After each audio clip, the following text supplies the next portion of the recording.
আসসালামু আলাইকুম, সবাইকে স্বাগতম। প্রিয় শিক্ষার্থী বন্ধুরা, আজকে আমি যে হেক্সাডেসিমেল থেকে বাইনারি সংখ্যা রূপান্তরের ক্ষেত্রে 7C, এটা হচ্ছে 16 ভিত্তিক হেক্সাডেসিমেল সংখ্যা। তো এই হেক্সাডেসিমেল সংখ্যাটিকে সহজেই কীভাবে বাইনারিতে রূপান্তর করা যায় এইটা সহ আরও কয়েকটা উদাহরণের মাধ্যমে আমি বিস্তারিত আলোচনা করার চেষ্টা করব। তো যাই সমাধানের চেষ্টা করি। এই যে 7 এবং C এগুলো আমি এখানে লিখে নিলাম। এখন এই হেক্সাডেসিমেল থেকে বাইনারি দুইভাবে করা যায়। একটি হচ্ছে এই হেক্সাডেসিমেল সংখ্যাকে প্রথমে দশমিকে রূপান্তর করব, তারপর সেই দশমিককে আবার বাইনারি করব। তাহলে আমাদের দুইবার পরিশ্রম করতে হবে, তাই না? কিন্তু সেটা না করে আমরা একবারে করতে পারি। কিভাবে? এই 7-এর সমতুল্য এখানে 4 বিট করে বাইনারি মান লিখব, C এর সমতুল্য 4 বিট করে বাইনারি মান লিখব। এখন অনেক শিক্ষার্থীর মনে হতে পারে 4 বিট বাইনারি কেন লিখব? কারণ হেক্সাডেসিমেল হচ্ছে 4 বিটের কোড। যেমন আমি যদি এইখানে একটা কোডের মাধ্যমে করতে চাই, তাহলে এই কোড ধরে খুব সহজে করতে পারি 8421। এখন অনেক শিক্ষার্থীর মনে হতে পারে এটা কোথায় পেলাম? এটা সাধারণত ওই যে বাইনারির যে বেস 2, সেই 2-এর উপরে পাওয়ার হিসেবে যদি আমরা এখান থেকে লিখতে লিখতে আসি যে 2 to the power 0, 2 to the power 1, 2 to the power 2, 2 to the power 3, তাহলে আমরা সমাধান করলে এটা পাই। আর ওই পাওয়ার যদি মনে না রাখে তাহলে আমরা একটু খেয়াল রাখবো 1 থেকে শুরু হবে। 1, 1-এর দ্বিগুণ 2, 2-এর দ্বিগুণ 4, 4-এর দ্বিগুণ 8, ডাবল হতে হতে আসবে। তো এই কোড ধরে আমরা এখন প্রথমে 7-এর মান বের করব, তাই না? তো 7-এর মান এখানে লিখি। তো 7-এর মান বের করার সময় দেখতে হবে এখানে 7 সংখ্যাটি আছে কি না। না, 7 সংখ্যাটি নাই। তাহলে দেখতে হবে কোনটা কোনটা যোগ করে 7।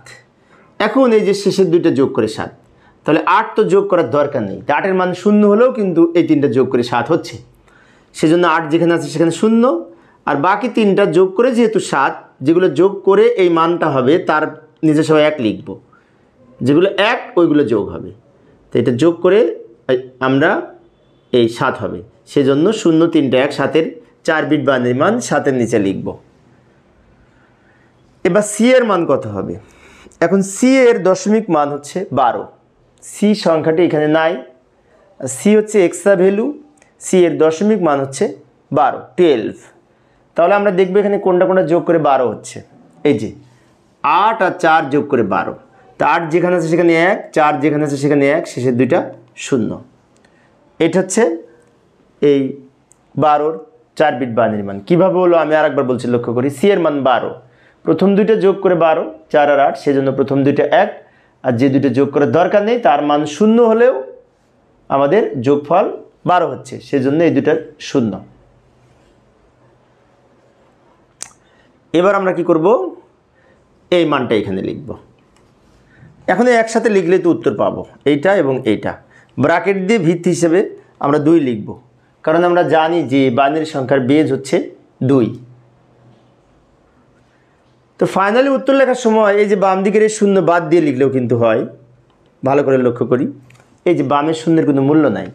এটা তো এখানে তো পয়েন্ট নাই, তো পয়েন্ট ছাড়া সংখ্যা তো পূর্ণ সংখ্যা, ইন্টিজার নাম্বার।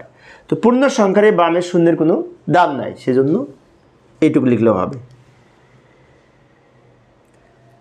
আচ্ছা, আমি আর একটা উদাহরণ দেখাচ্ছি, ঠিক আছে? কয়েকটা উদাহরণ দেখালে মনে থাকবে। তো এইটা যেটা দেখাবো সেটা হচ্ছে পয়েন্টযুক্ত সংখ্যা। যেমন ভালো করে লক্ষ্য করি, 9b.5d। তো দুইটা সংখ্যার মাঝখানে কি পয়েন্ট আছে না? তো এই পয়েন্টটাকে রেডিক্স পয়েন্ট বলে, আমরা তো জানি, তাই না? তো এই পয়েন্টের বাম দিকে এবং ডান দিকে আমরা বিশেষ করে যদি দেখতে চাই, তো বাম দিকের এটা পূর্ণ সংখ্যা, ডান দিকে এটা ভগ্নাংশ সংখ্যা। তো যাই হোক, এইটার কীভাবে বাইনারি করব?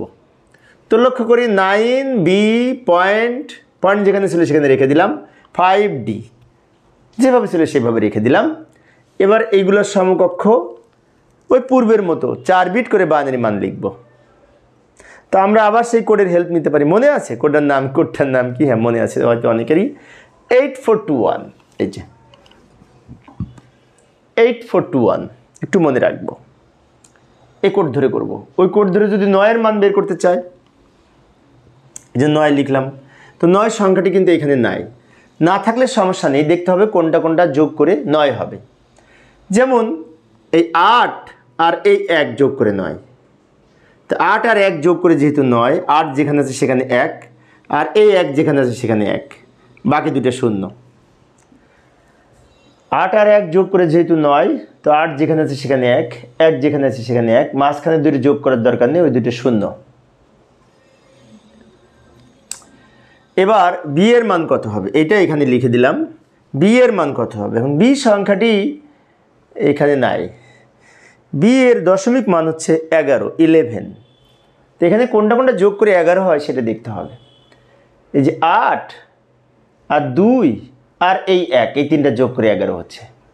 তাহলে 8 যেখানে আছে সেখানে 1, 4 যোগ করার দরকার নেই, 4 যেখানে আছে সেখানে 0, আর এই দুটো 1, অর্থাৎ এইটা আর এইটা যোগ করে যেহেতু 11 হবে বি এর মান, 4 যোগ করার দরকার হবে না, তো 4 মান 0 হলেও হবে।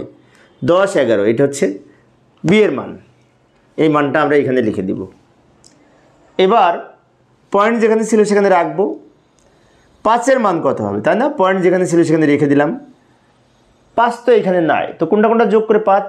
4 আর 1 যোগ করে 5, তাহলে 4 যেখানে আছে সেখানে 1 হবে, আর 1 যেখানে আছে সেখানে 1 হবে, বাকিগুলো 0 হবে। তার মানে কি 8 যোগ করার দরকার নেই, 8 এর পরিবর্তে 0। 4 যোগ করতে হবে, 4 যেখানে আছে সেখানে 1। 2 যোগ করার দরকার নেই, এর মান 0। 1 যেখানে আছে, অর্থাৎ 4 আর 1 যোগ করে যেহেতু 5, 4 যেখানে আছে সেখানে 1, 1 যেখানে আছে সেখানে 1, বাকিগুলো 0। এটা হচ্ছে 5-এর 4 বিট বাইনারি, 5-এর নিচে লিখব। এবার ডি এর মান কত হবে? এখন ডি এর দশমিক মান হচ্ছে 13।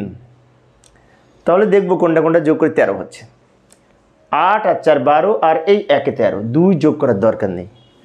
তাহলে 8 যেখানে আছে সেখানে 1, 4 যেখানে আছে সেখানে 1, 2 যোগ করার দরকার নেই, 2 এর মান 0, আর এই 1 যেখানে আছে সেখানে 1। এটা হচ্ছে ডি এর মান, ডি এর নিচে লিখলাম। তো আমাদের অঙ্ক তো করা শেষ, এবার সবগুলো একসাথে লিখব। সবগুলো একসাথে লিখে পয়েন্ট যেখানে ছিল সেখানে রেখেছি, সবগুলো একসাথে লিখে যে মান পেয়েছি সেটি হচ্ছে বাইনারি মান। এবার আরেকটা উদাহরণ দেখাচ্ছি, তাহলে মনে থাকবে। এই অঙ্কটা A B C point D E, তাই না? আচ্ছা, তো যাই, এই যে A B C point D E লিখে দিলাম। আচ্ছা, এখন এগুলোর সমকক্ষ বাইনারি মান লিখব 4 বিট করে, কারণ ওই যে হেক্সাডেসিমাল 4 বিটের কোড। এখন হেক্সাডেসিমাল যদি 4 বিটের কোড হয়, আবার সেই 8421 কোড ধরে করতে পারি, এই কোড ধরে। এর মান হচ্ছে 10। আচ্ছা, এখানে কোনটা কোনটা যোগ করে 10?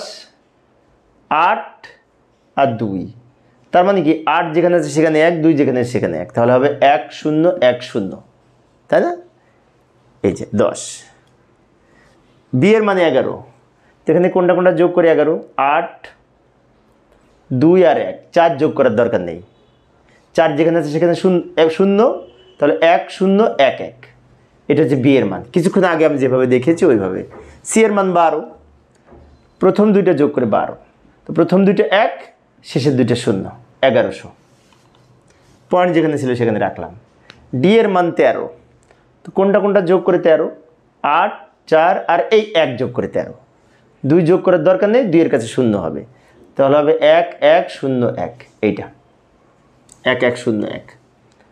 ই এর মান 14, তাহলে এখানে কোনটা কোনটা যোগ করে 14?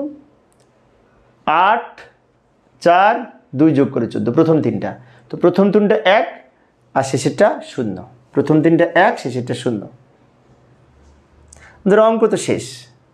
এখন এই সব একসাথে লিখে উত্তর হবে, সব একসাথে লিখে উত্তর লিখলাম। বিশাল একটি সংখ্যা, তাই না? একটি বড় সংখ্যা হয়েছে। তো যাই হোক, এইভাবে আমরা এই হেক্সাডেসিমাল থেকে বাইনারিতে রূপান্তর করতে পারি।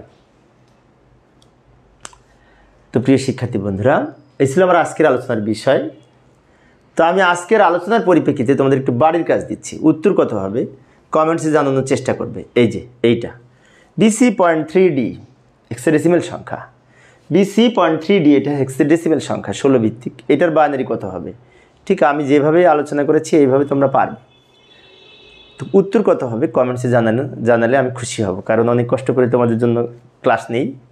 তোমরা যদি রেসপন্স করো তাহলে ভালো লাগবে। পরিশেষে সবাই ভালো থাকবে এবং সুস্থ থাকবে, এই কামনায় খোদা হাফেজ।